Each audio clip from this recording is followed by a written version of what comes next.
Alright, let's get this angle here properly. Alright, and I know what I'm gonna do for the body. Alright, let's get this angle. I Sit have back. those things to work with, man. And we're going live. Hello! What is up, everybody?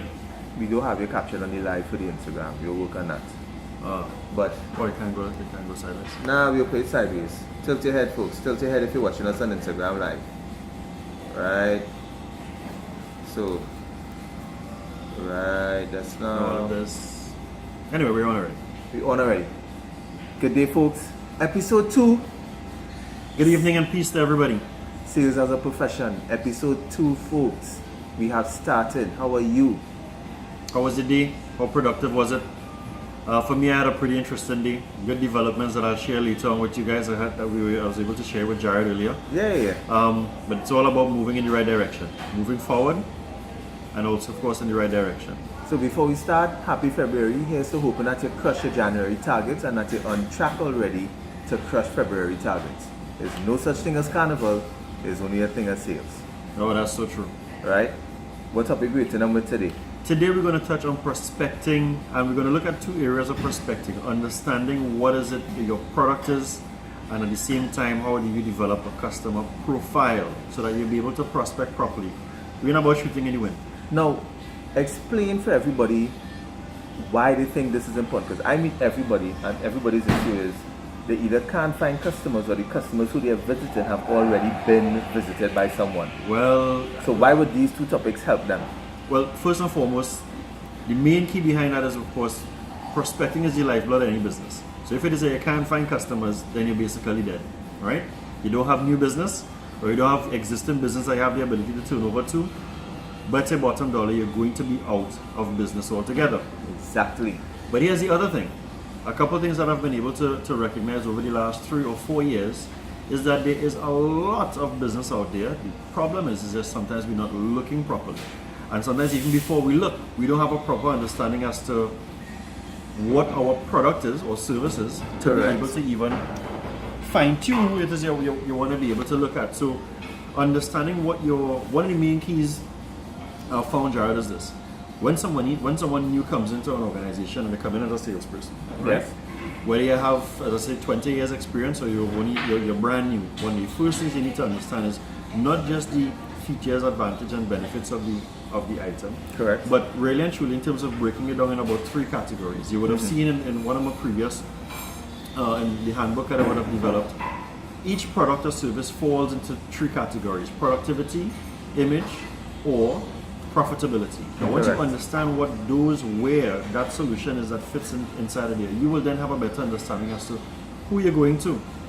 Case in point, if someone is looking at a solution towards, let's say for instance, Microsoft would fall into which particular category? They look at software. Profitability, Oh. productivity, or Pure. image? I would say productivity and profitability. And product, because of course, once the staff is productive, then they have the ability to do the work to make the money, because of course you're looking at Word solutions, Word applications, Excel applications. And the main thing for them is cloud. And the main thing is actually in that regard is cloud. Which Yeah. is something I wasn't familiar with, but again, once you understand where that is, then you would now have a better understanding as to who are you going to in relation as Who to where your needs customers these type of products and services that your company is offering? So that is a key part of it.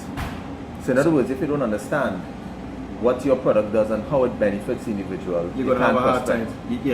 You're going to have a hard time prospecting. It's not like you can't. It's basically what you're going to be doing. You're going to be pulling your phone book, Yeah. and calling everybody in the phone book and asking them, "Do you want my product? Do you?" And with that at the same time too, you're not going to be approaching them properly, right? Because of course, again, to be able to prospect properly, once you create the customer profile, and we're going to go into that after, you will now have the ability to, when you make that phone call or you put together your flyer or your brochure, you'll be able to now pitch it in the right way.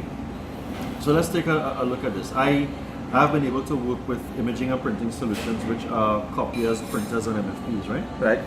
And I've always been asked, well, Lyndon, who are some of the customers that we can actually go to? Correct. Well, what am I could call out a whole list of customers. I can call out 20 Everybody. customers, right? But one of the first things I would normally ask the team is, okay, so think about this.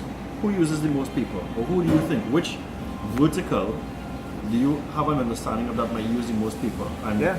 immediately what that does, that gets the team thinking to say, well, legal uses a lot of people because of course it's legal, you know, it's Look at the industries, yeah. all you have to do is look at the industry. Shipping uses a lot of people, right? Correct. So once you start breaking down your product or your service or your solution as to what it is, once you have a clear understanding as to what it is, you'll be able to clearly identify who it is you need to be able to meet. Insurance, exactly. And they are automotive sales. So you think it's best, like, if you're in this industry, like for me, one of the things I always do, and I think a lot of salespeople would agree, for me, I'm visual. So when I'm trying to figure out something, I have to like write it down. So I think like breaking down what your product does and then identifying it like in a matrix format of who are the key industries that they should go after, because you might be able to identify a general industry, because it might say finance, but not every industry in finance requires it, because again, it might just be insurance, it might just be this aspect. So you actually need to actually visualize and see which area your product applies to directly, and literally just start asking your questions. And you always go with the W's: who, what, why, when, or where. Like start with those basics just to kind of understand what your product does, and then in turn, who is it going to benefit? Not who you're going to sell it to, who is it going to benefit, which is a key difference. And even if you're looking at the word benefit, switch the word benefit to talk about adding value, right? So benefit and value, they both go together, right? So you want to be able to, this benefits whom, where is the value going to be applied to the most, and that is specifically as to who you want to be able to look at your prospecting. Another thing was this, I like to look at a lot of vertical markets, right? So I might ask the team, let's see what's happening within construction, right? And what they will do, they will just bring a whole list of construction companies. So, which is fine, no problem. So let's say we have 200 construction companies. But that doesn't necessarily mean that that is your list. Correct. What happens is that there are sub-verticals within a vertical. So if we're talking construction, instead of having the tunnel vision of just looking at the construction companies alone, let's understand who works there. Well, within construction, before we even build anything, you need an architect. So you need somebody to be able to do planning. You need engineers. You need engineers to be able to plumbing, electrical. So we see what's happened there already. Correct. So apart from just having a list of 200 construction companies, we just created 3 other sub-verticals where you can have so prospecting isn't really and truly limited.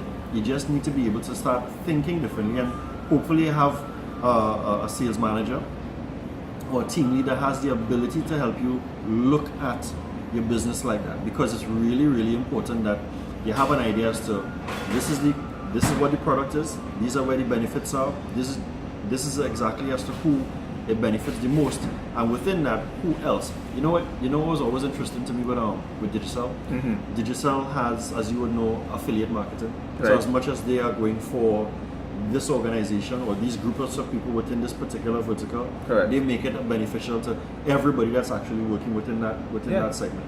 Correct. You know? And that's one of the ways that I found out was pretty unique in terms of how they go about capturing business, because of course their business along the lines were already airtime, right? So they made it affordable, one, to the company, but at the same time they also made it affordable to the staff. Correct. So again, it's always very important that you don't just have a siloed look at how you want to go about prospecting. You want to be able to break prospecting out. Take the time and say, okay, so yes, this benefits these, but who else is inside of there that I can get business from? Yes, one of the ways I look at prospecting, and it just branches off from what Lyndon says. If you understand what your product does and how it benefits, I look at the end result. So for example, I always ask myself, okay, if I'm the customer and I just purchased my product, let's work backwards. So if you're able to do that, sometimes you're able to identify like an exact need or exact particular customer who actually wants a product or service.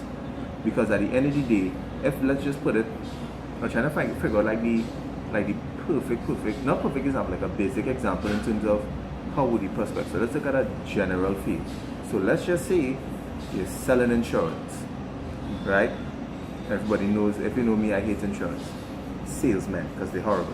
They need better teaching. But let's look at insurance on the whole, right? A lot of the times what they tell you in insurance is that name 10 of your friends or name 100 of your friends, and that's who you should approach. But in the end result is, to me, to be honest, if I was going after insurance, if I was selling insurance, I would start looking at hospitals. because That's a pretty good. That's a pretty I'll good start one. going by the dentist. I'll start going by all the medical places that insurance benefits where I need to use it. And then I'll work my way backwards because the persons there will be able to tell me how many people come and actually don't use it or have it or find it too expensive and get the comments, and then I work my way backwards. Right? I remember once actually speaking to somebody, and funny enough, it was from Digicel, and they were trying to find new customers. So my explanation to them was, again, let's look at one of the end results of where you want to get your business. Right. And these people, a lot of the times, if you're starting your business, what do you do first? In some cases, you go and register your business. So my logic to the person was, go to the Ministry of Legal Affairs. Yeah. And look at people who are registering their business, and if you see That's people correct. who look like they're doing serious stuff, approach them. Hey, I'm from Digicel, I do so and so, I can help you in this way. Right? If you're interested, let's have a meeting. Simple elevator pitch. Because I'm looking at the end results of where people go. That's what you want to make sure and do. And I mean, prospecting is hard, guys. But a key factor of it is understanding it. And I think something too which we should always just identify for everybody. Once you're going into a prospecting frame of mind, you need to start documenting. And we're going to be mentioning this all the time because you want to document what's working, what's not working, what industries have you identified, because all these things help guide you in terms of where you go along the way. So trust me on that. Yeah, it's that point is very important. You need to be able to write down where you've gotten your quick wins, and of course where your losses have actually come from, so you don't repeat. And at the same time too, at the end of the day, you want to be able to build a nice momentum, so you don't want to be wasting time repeating the same errors over and over. Correct. You know, so it's really important. In terms of us touching on that, it's really important to, as we were saying, to have a clear understanding as to what this product or what this solution or what this service is all about. Once you understand that, you'll then know, okay, so who does this benefit most? Correct. Right? And then from there, you can then say, okay, so even if you're thinking, well, this benefits this particular vertical, look within that vertical, because that vertical doesn't exist by itself. There are other. There's always another company that's supporting that company that you're trying to do business with. Let's put it on a local perspective, guys. Let's put it on a complete local perspective. See, Caribbean Nitrogen Company closed down because of whatever issue they have with NGC. But one of the things I mentioned is that CNC, which is Caribbean Nitrogen Company, only employs approximately 100 employees. Yet 300 plus people will be affected. Why? Those are their vendors, their suppliers, their partners. Because if they're not getting business from them, they can't survive. And all these things is what you need to look at. So that almost boils down to the same example of, if you're trying to sell customers mobile services, right? You would go to see where people are registering their business. That'd be one of the places you want to check. As a matter of fact, I'll probably spend time in a Digicel store or the mobile store now to see people who are paying their bill as a company, because you might overhear a conversation and you can approach these individuals. You literally need to go where the sources are. Let's put it in a wider perspective for you. That's how you need to think. In the animal kingdom, they're usually watering holes where all the animals gather. And who usually waits around? All the predators. Why? That's where the source is. What they're doing? Prospecting. That's correct. Right? The chaser there, they might not get it. They might get another smaller factor that they were trying to get. They'll end up getting a baby giraffe or baby elephant. But at the end of the day, they go where the source of all the plants are and they attack them. So think about it that way in terms of your product and service. And for me being in sales, I highly recommend visualizing what you want to do. That's correct. Because when you visualize, you get to see it. You literally get to see it laid out plain and simple, so that you can identify exactly what you need to do, how you need to do it, and get a great perspective started. You know, with that, I think we can actually go straight into developing the customer profile, because once you have an idea as to the client base, you have your list, you've been able to create your verticals and your sub-verticals.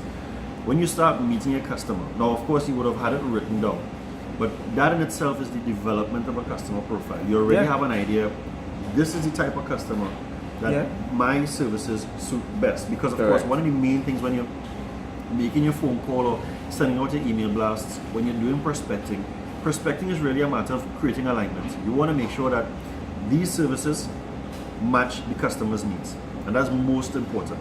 So once you believe that you have some alignment and you're beginning to go forward there's a terminology or phraseology that I've developed called actually that wasn't developed. It's something that I heard that I remember called FIRST, which represents finance, infrastructure, resources, systems, time, and well, there's another T at the end of there which represents technology, right? When you're meeting your customer, actually, now you can actually take that mindset or take that particular philosophy to say, okay, does the customer, one, have the budget for what it is I want to be able to do? Correct. Right? Do they have the infrastructure to be able to really work? And again, this is all really dependent upon their solution, the solution that you're actually putting forward to them. Do they have the resources? If it is that you're selling them a piece of hardware or some machinery, do they have the resources required to do this? Because remember, you want to be able to make sure that when you move this or when you're positioning this, the customer themselves also have to be ready. They have the ability to take exactly, because when you move away, what happens next? Correct.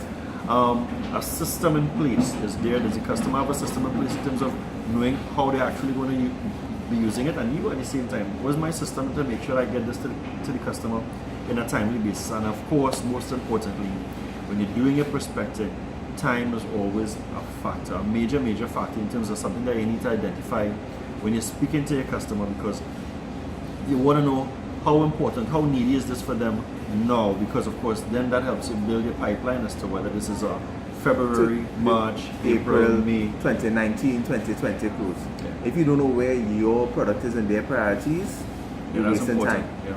You need to identify that early on. I've made these mistakes in the past too, so that's the reason why I have the ability to make the notes. If you're in sales and you haven't made any of these mistakes, you're lying to yourself. For real. Because I've made it. Every salesperson has made it.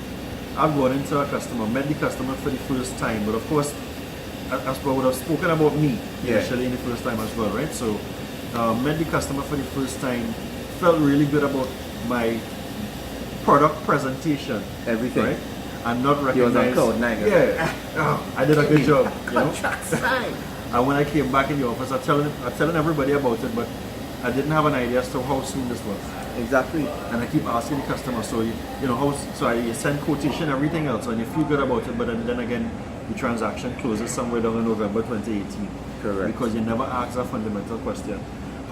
Where is this in relation to your priority? Because your client has a particular buying cycle, and you need to understand within your perspective that when is this actually going to be happening?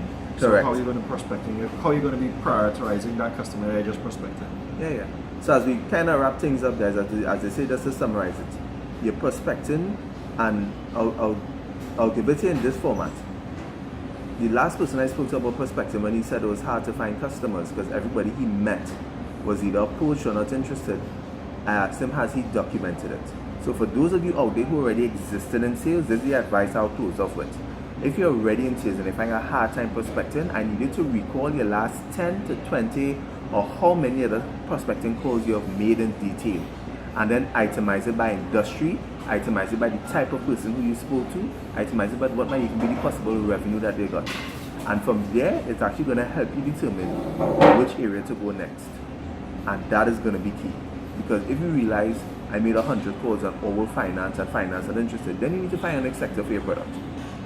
Right? Or just find a next sector altogether and find something entirely different. But can I just add one more thing here, is that if the person felt as though someone was already in there, right? Mm-hmm. Then they need to really and that has been a sort of a sort of dejection for them. They need to really understand as to what's the differentiator. When I sold cars in the automotive industry, it didn't matter to me who you already met, because I knew that you would have. If you're coming to me today, I would already assume that you would have gone to Toyota or Mitsubishi, whoever. And you would make the differentiator. My team and myself were always proud about is that we made a differentiation, so that when you left from by me, you left with a lot of knowledge or something that you didn't know, not just about my vehicle, but anything that's happening in the industry. Yeah. And that was the differentiator that brought customers back. So it's always wise to, even if a customer has already been seen, find out what is it that they've gathered, what information that you gathered from the competitor, what are their assumptions, and then you can add to it from there, because the more information that the customer already has that you can add to, that is where you're adding additional value in relation as to what they are looking at achieving or purchasing. Correct. So guys, that's the end for this aspect. This is episode 2. Sales is a profession. If this has been helpful, give us a thumbs up, send your comments, send your feedback. We really, really appreciate it. Right? And look out for the next episode coming soon. Peace.